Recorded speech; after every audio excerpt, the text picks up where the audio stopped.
Hello friends, आप सभी का स्वागत है हमारे अपने YouTube channel special field special study में। आज इस वीडियो में हम बात करने वाले हैं डीएड स्पेशल एजुकेशन के अंतर्गत एचआई, वीआई और आईडीडी तीनों ट्रेड का जो आपका कॉमन पेपर है, पेपर नंबर 10 यानी कि इंक्लूसिव एजुकेशन अर्थात समावेशी शिक्षा।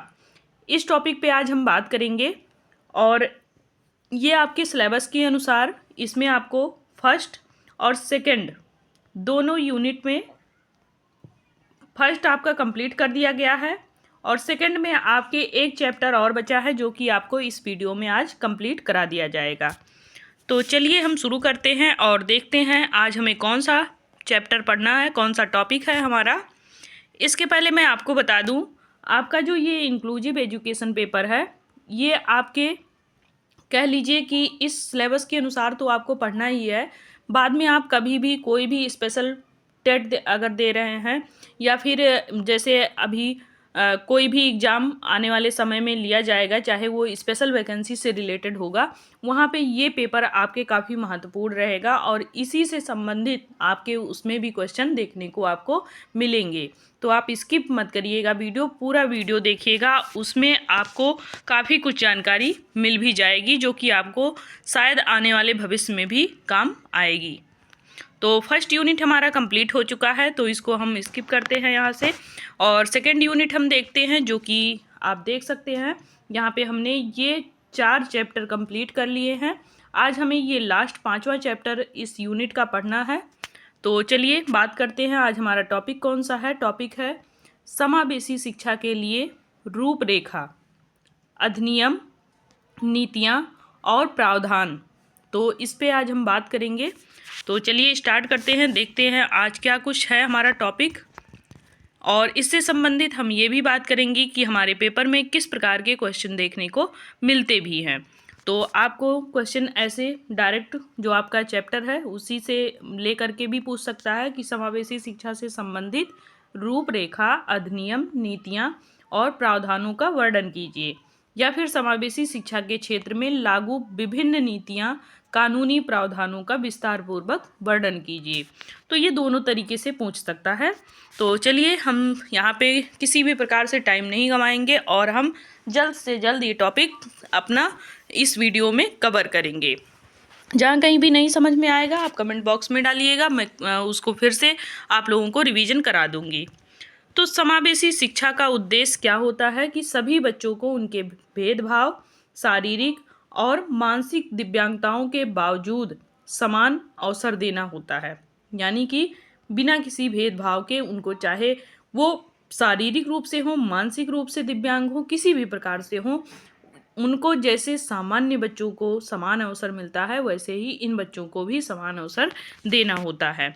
इसका मुख्य उद्देश्य ये होता है कि समावेशी कि समाज जो है वो समावेशी बन सके, यानी कि एक समावेशी समाज की स्थापना की जा सके जहाँ पे किसी भी प्रकार का कोई भेदभाव ना हो, जिसमें सभी बच्चे चाहे वे किसी भी जाति के हों, किसी भी धर्म के हों, किसी भी लिंग से संबंधित हों, या शारीरिक रूप से या मानसिक रूप से वो किसी भी प्रकार से उनकी स्थिति अगर नहीं ठीक है तो भी उन्हें समान रूप से भागीदार उस समाज में बनाया जा सके। साथ ही उनको शिक्षा में भी समान रूप से उनको समान अवसर दिया जाए। समावेशी शिक्षा का महत्व इस दृष्टिकोण से भी है कि यह केवल बच्चों के लिए शिक्षा का ही गुणवत्ता नहीं बढ़ाता है, बल्कि समाज में भी उनके समानता, सामाजिक न्याय के मूल्यों को भी ये बढ़ावा देता है।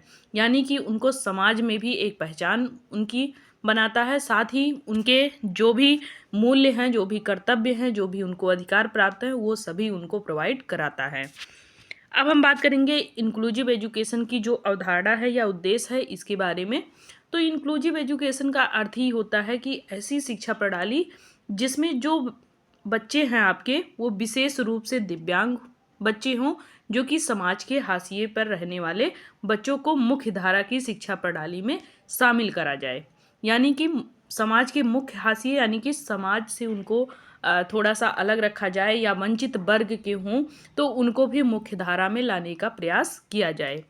इसका उद्देश्य ये सुनिश्चित करना होता है कि कोई भी बच्चा शिक्षा से वंचित नहीं रहेगा, वो चाहे किसी भी सामाजिक या आर्थिक या शारीरिक स्थिति में हो, चाहे वो सामाजिक रूप से वो वंचित वर्ग का हो या आर्थिक रूप से उसकी स्थिति ठीक ना हो या उसकी शारीरिक स्थिति ठीक ना हो, अर्थात वो किसी भी दिव्यांगता से यहाँ पे ग्रसित हो, तो उसको हम अलग नहीं रखेंगे, उसको भी हम शिक्षा से जोड़ेंगे। और इसमें भिन्न भिन्न प्रकार के जो बच्चे होते हैं उन सभी लोगों को यहाँ पे समान अवसर और उनको समग्र शिक्षा से जोड़ा जाता है।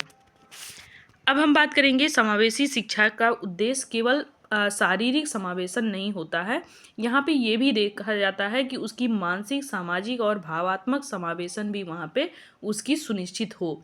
ये ना हो कि वो केवल शारीरिक रूप से उपस्थित हो जाए तो इसी से मान लेंगे कि उसको हम समावेशी शिक्षा में इंक्लूड कर रहे हैं, नहीं, वो मानसिक रूप से वहाँ पे मौजूद हो, सामाजिक रूप से भी हो और भावात्मक समावेशन भी उसका वहाँ पे दिखाई दे।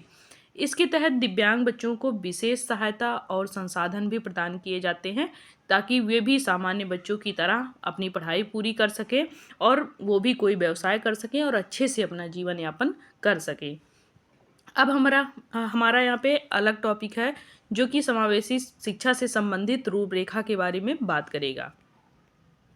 तो समावेशी शिक्षा जो है, इसकी जो रूपरेखा है वो एक ऐसे शिक्षा प्रणाली की ओर इशारा करती है जो विभिन्न ज़रूरतों वाले बच्चों के लिए एक समान अवसर और सहायक वातावरण प्रदान करने का प्रयास करती है। ये रूपरेखा कई तत्वों पर आधारित है, जैसे कि समावेशन का उद्देश्य। तो समावेशन का उद्देश्य क्या होता है कि कोई भी बच्चा हो, चाहे वो किसी भी धर्म का हो, किसी भी जाति का हो, किसी भी लिंग का हो, उसको समान अवसर दिया जाए, गुणवत्तापूर्ण उसको शिक्षा दी जाए और समान अधिकार उसको प्राप्त हों और उसकी दिव्यांगता को ध्यान में रखते हुए उसके अनुकूल उसको शैक्षिक वातावरण भी प्रदान किया जाए ताकि वो भी जो सामान्य बच्चे हैं उनके कक्ष में बैठ करके वो शिक्षा ग्रहण कर सके, उनके साथ में शिक्षा ग्रहण कर सके। जो विभिन्न प्रकार की शिक्षा पद्धतियां हैं या शैक्षिक सामग्री है, सहायक टेक्निक है, उन सभी का प्रयोग वो भी बच्चा समान रूप से कर सके। दूसरा हमारा टॉपिक है कि बहुदिव्यांगता को ध्यान में रखना। तो बहुदिव्यांगता यानी कि समावेशी शिक्षा में सिर्फ शारीरिक दिव्यांगता पर ही ध्यान नहीं दिया जाता है, बल्कि इसमें मानसिक रूप से, संज्ञानात्मक रूप से, भाषा या फिर सामाजिक जो दिव्यांगता है उन सभी चीज़ों को यहाँ पे ध्यान में रखा जाता है। जैसा कि आप लोगों को बताया गया है कि 21 प्रकार की दिव्यांगताएं होती हैं जो कि RPWD एक्ट 2016 के अनुसार आपके अभी 21 प्रकार की दिव्यांगता दी गई हैं। उसमें से कोई भी दिव्यांगता बच्चे के अंदर हो, चाहे वो HI से हो, VI से हो, ID से हो या फिर वो लेप्रेसिकोड से हो, लोकोमोटर डिसेबिलिटी हो उसमें या फिर डॉर्फिज्म हो, एसिड अटैक हो, तो मतलब किसी भी दिव्यांगता से वो ग्रसित हो या फिर एक ही व्यक्ति के अंदर कई दिव्यांगताएं शामिल हो, यानी कि बहुदिव्यांग हो, मल्टीपल डिसेबिलिटी हो उसके अंदर, फिर भी उस छात्र को हम एक समान अवसर देंगे और उसको ऐसी कक्ष प्रोवाइड कराएंगे जहाँ पर वो उसके अनुकूल रह करके वहाँ शिक्षा ग्रहण कर सके। वो चाहे शारीरिक रूप से दिव्यांग हो, मानसिक रूप से दिव्यांग हो या उसे भावनात्मक कोई आहत हो, हम हर तरीके से उस बच्चे का सपोर्ट करेंगे। तो ये होता है कि हम उस बच्चे की दिव्यांगता को ध्यान में रखेंगे, उसके लिए एक ऐसी शिक्षा योजना बनाएंगे जिसके तहत उस बच्चे को हम शिक्षा ग्रहण कराएंगे। नेक्स्ट टॉपिक है हमारा सहायक उपकरण और संसाधन। आप जानते हैं कि इन बच्चों को अगर दिव्यांगता है और किसी भी दिव्यांगता से वो बच्चे ग्रसित हैं तो उन बच्चों को हम सहायक उपकरण प्रदान करते हैं जो कि बहुत ही महत्वपूर्ण होता है। जैसे कि हमारे जो बच्चे देख नहीं पाते हैं, जो हमारे दृष्टिहीन बच्चे होते हैं उनके लिए ब्रेल, जो बच्चे हमारे सुन नहीं पाते हैं उनके लिए सांकेतिक भाषा का प्रयोग और मानसिक रूप से जो दिव्यांग होते हैं उनके लिए एक विशेष पाठ्यक्रम तैयार किया जाता है और ऐसी सहायक टेक्निक रखी जाती है जिसके माध्यम से वे बच्चे समान अवसर प्राप्त करते हुए और समान रूप से शिक्षा में हिस्सा लेते हुए शिक्षा ग्रहण करते हैं। नेक्स्ट पॉइंट है हमारा शिक्षक प्रशिक्षण का समर्थन। जैसे कि आप जानते हैं कि पुराने समय में जो शिक्षा प्रणाली थी उसमें धीरे धीरे बहुत सारे चेंजेस गए हैं। तो उन सभी चेंजेस को फॉलो करते हुए क्या होता है कि जो हमारे पुराने टीचर हैं उनको समय समय पे प्रशिक्षण का कार्यक्रम चलाया जाता है, जिसके माध्यम से उन्हें नई नई चीज़ों से अवेयर कराया जाता है, ताकि वे जो भी बच्चे आएँ कक्ष में तो उनके साथ में अच्छे से वो डील कर सकें, उनकी आवश्यकताओं को समझ सकें और उनको शैक्षिक तरीके अपनाने में मदद कर सकें। और काफ़ी ऐसे पेशेवर होते हैं जो शिक्षकों का भी समर्थन करते हैं ताकि वे इन बच्चों को दक्ष बना सकें। अब हम बात करेंगे यहाँ पे समावेशी शिक्षा से संबंधित प्रमुख अधिनियम कौन कौन से हैं। तो इसमें कई प्रकार के अधिनियम आपके बनाए गए, जिसमें सबसे पहले आपका अधिनियम आया था PWD एक्ट 1995। 1995 में क्या था कि ये लागू किया गया जब भारत में, तो जम्मू कश्मीर को छोड़ करके पूरे भारत में लागू किया गया। और इसमें सभी जो दिव्यांग बच्चे थे उनको समान अधिकार देना, समान शिक्षा प्राप्त कराना और समान रोजगार प्राप्त कराना, ये इस एक्ट का उद्देश्य था। और इसमें आपके 7 प्रकार की दिव्यांगताएं शामिल थी। और बाद में वही फिर आपका RPWD एक्ट बना, जो कि आपका 2016 बना। तो 2016 में आपके यही दिव्यांगता बढ़ करके आपके 21 प्रकार की हो गई। 2016 में ये बना आपके। तो 2016 में आपके 21 प्रकार की जो दिव्यांगता हुई वो बढ़ करके आपके उसमें चाहे कह लीजिए कि 21 प्रकार की जो दिव्यांगताएं आपके शामिल हुई, उसमें आपके शारीरिक, मानसिक, संज्ञानात्मक सभी दिव्यांगताएं लगभग इसमें शामिल हो चुकी थीं। तो हम सबसे पहले राष्ट्रीय विकलांगता अधिकार अधिनियम के बारे में बात करेंगे, यानी कि RPWD एक्ट। RPWD यानी कि राइट पर्सन विथ डिसेबिलिटी, ये इसका पूरा नाम है, राष्ट्रीय विकलांगता अधिकार अधिनियम 2016। तो भारत ने दिव्यांगों से संबंधित अधिकारों को सुनिश्चित करने के लिए राष्ट्रीय दिव्यांगता अधिकार अधिनियम 2016 लागू किया था। ये अधिनियम जो हमारे दिव्यांग व्यक्ति थे उनके समान अवसर के लिए ये बनाया गया था और उनको शिक्षा, रोजगार और समाज में उनकी भागीदारी को सुनिश्चित करने के लिए बनाया गया था। साथ ही उनके लिए पुनर्वास प्रदान करना, अर्थात उनके लिए शैक्षिक हो या फिर व्यावसायिक हो, ये सभी चीज़ें उनको सिखाना, ताकि वो भी आगे चल कर के अपनी जीविकोपार्जन की जो सुविधाएं होती हैं उसमें, या कह लीजिए कि जीविकोपार्जन करने के लिए जो जो कार्य होते हैं वो भी समान रूप से कर सकें। अब हम बात करेंगे आगे कि विकलांग बच्चों के लिए शिक्षा का अधिकार अधिनियम। तो यह अधिनियम बच्चों के लिए विशेष रूप से शिक्षा की व्यवस्था करने के लिए बनाया गया। इसके तहत जो दिव्यांग बच्चे थे उनको समान शिक्षा मिल सके और मुख्य धारा की शिक्षा में उनको भी शामिल कर सके। तो इसके लिए बच्चों के लिए विशेष विद्यालय के अलावा सामान्य स्कूलों में भी समावेशी शिक्षा का प्रावधान बना, यानी कि जो हमारे सामान्य आपके चाहे बेसिक हो और या माध्यमिक हो, इन दोनों में आपके शिक्षा का प्रावधान रखा गया, जिसमें समावेशी शिक्षा को लागू किया गया। नेक्स्ट है हमारा बाल अधिकार संरक्षण आयोग। तो बाल संरक्षण आयोग हमारा कहता है कि ये बालकों के अधिकारों की रक्षा के लिए बनाया गया। इस आयोग में समावेशी शिक्षा के प्रावधान को एक्टिव रखने पर वहाँ पे एक निगरानी रखी गई, यानी कि जो भी एक्टिव है उन सब पे निगरानी रखी जाए कि वो अपना कार्य अच्छे से कर सकें और जो दिव्यांग बच्चे थे उनको समान अधिकार मिल सके, समान अवसर मिल सके। इसके लिए ये पूर्ण रूप से उस पर निगरानी करता था और उनको उचित शिक्षा व्यवस्था प्रदान करता था, ताकि उनको शिक्षा प्राप्त करने में कोई भी समस्या ना उत्पन्न हो। नेक्स्ट है आपका समावेशी शिक्षा से संबंधित नीतियाँ और प्रावधान।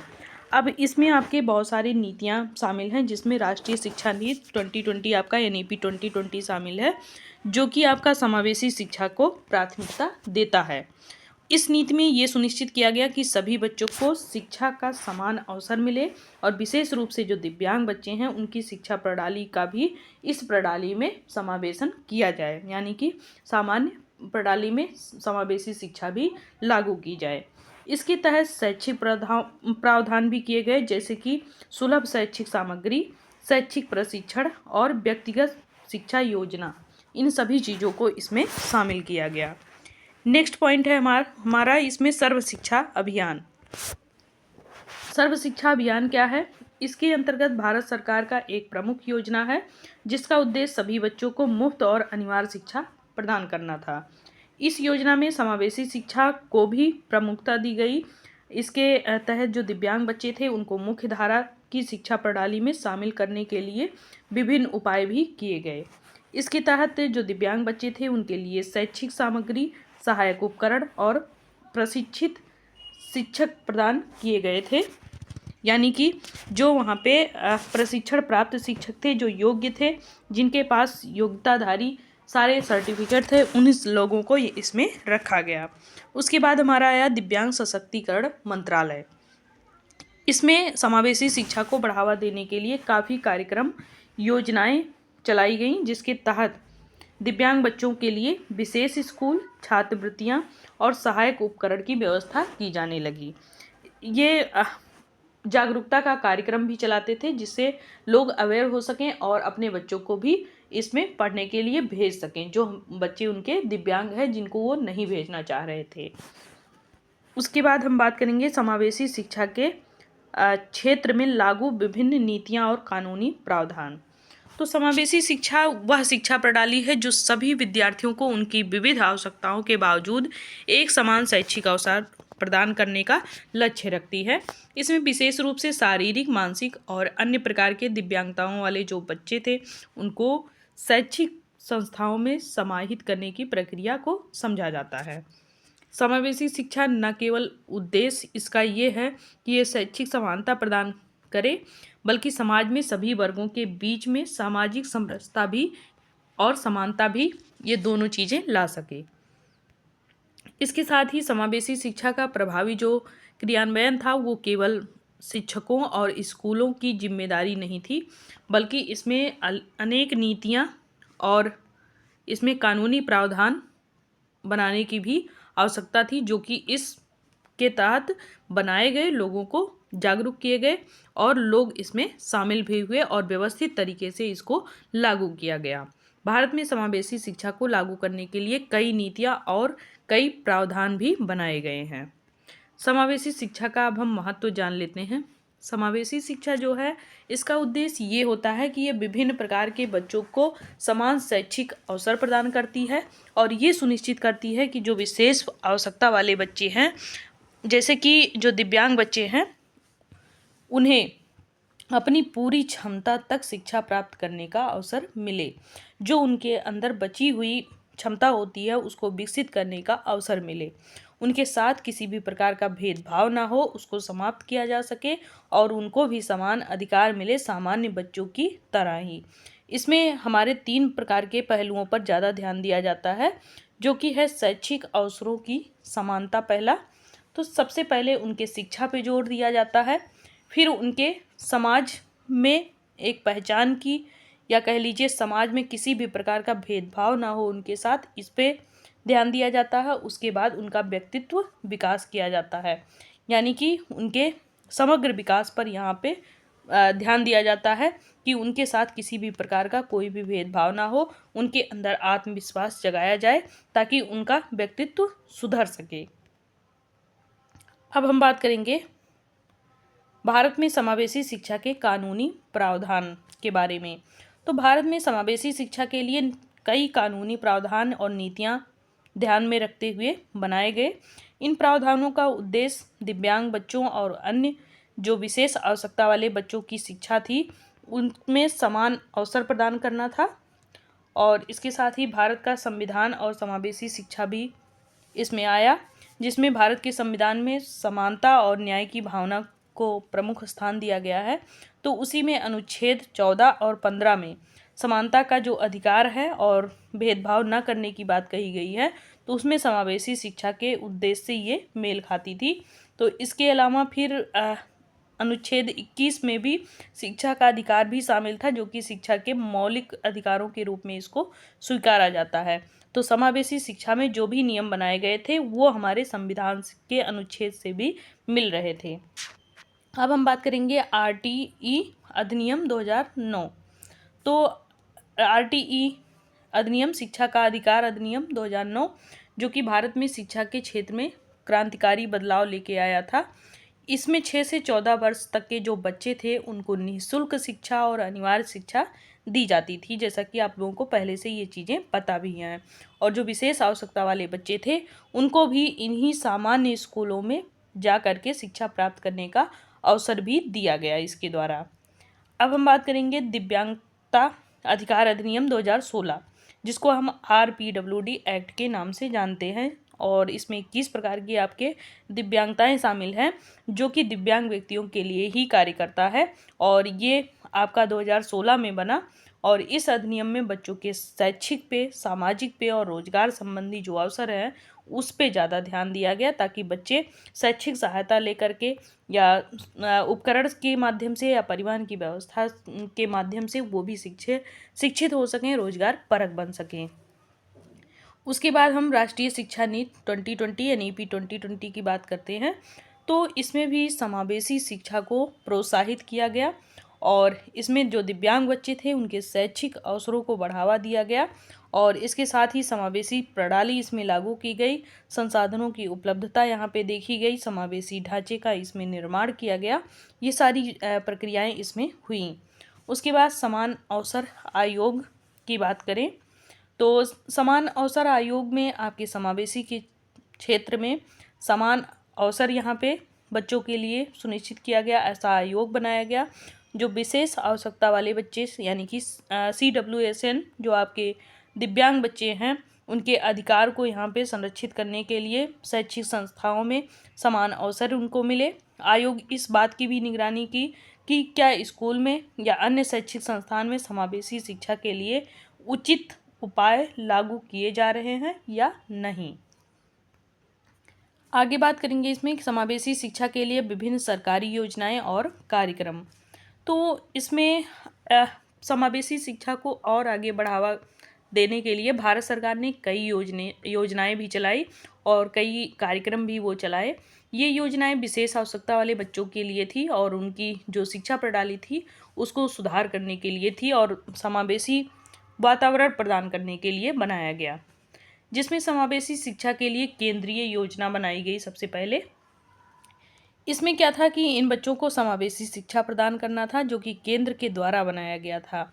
और इस योजना के तहत विभिन्न राज्यों में वित्तीय सहायता दी गई ताकि वे अपने स्कूलों में जो दिव्यांग बच्चे हैं उनके लिए उपयुक्त सुविधा या उपकरण उपलब्ध करा सके।